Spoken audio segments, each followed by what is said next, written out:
Halo semuanya, perkenalkan kami dari kelompok 6. Di sini kami akan menjelaskan tentang perubahan dan inovasi organisasi.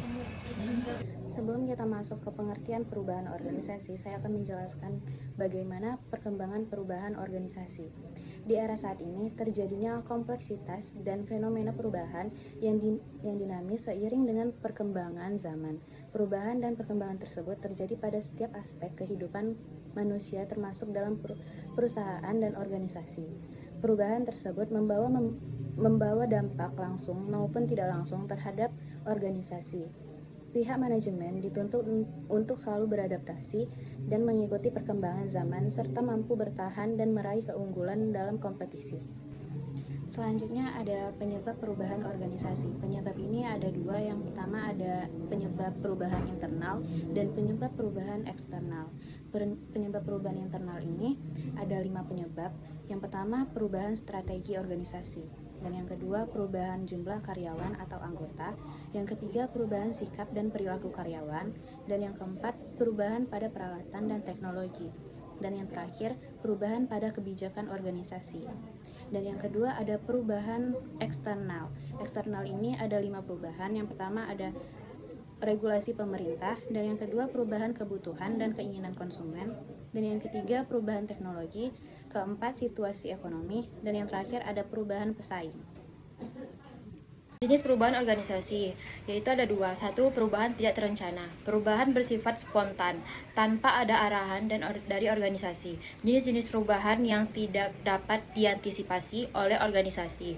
Contohnya, pemogokan liar yang membuat pabrik tutup, atau konflik interpersonal yang menghasilkan prosedur baru dalam hubungan antar departemen. 2. Perubahan terencana. Perubahan ini dihasilkan oleh usaha-usaha yang dilakukan oleh perubahan. Perubahan ini merupakan respon dari adanya perbedaan antara apa saja yang diharapkan dan kondisi aktual.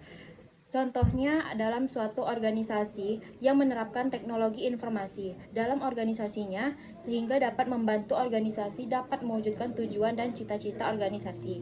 Aktor perubahan organisasi, yaitu 1.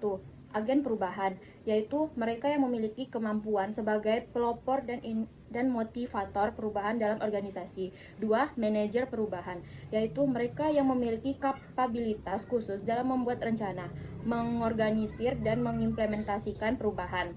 Dan ketiga, fasilitas perubahan, yaitu orang-orang yang tersebar di semua level organisasi dan secara aktif mendukung agen perubahan dan manajer perubahan. Terakhir, penghalang perubahan. Penghalang perubahan yaitu pihak-pihak yang secara pasif menentang perubahan dikarenakan merasa enggan atau cukup puas dengan kondisi yang ada.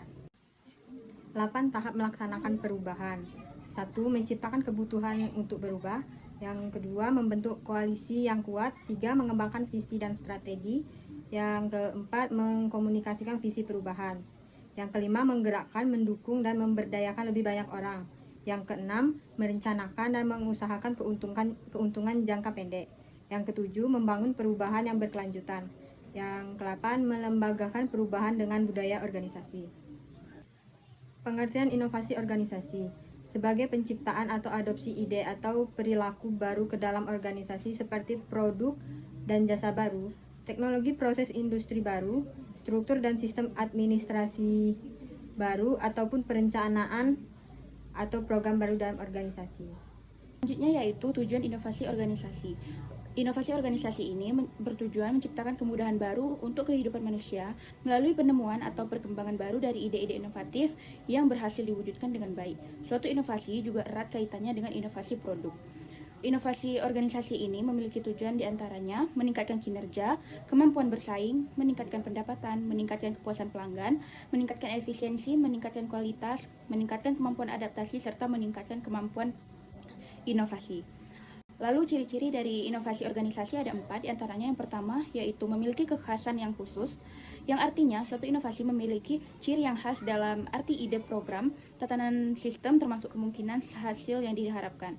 Yang kedua yaitu inovasi organisasi memiliki ciri atau unsur kebaruan, yaitu suatu inovasi harus memiliki karakteristik sebagai sebuah karya dan buah pemikiran yang memiliki dasar orisinalitas dan kebaruan.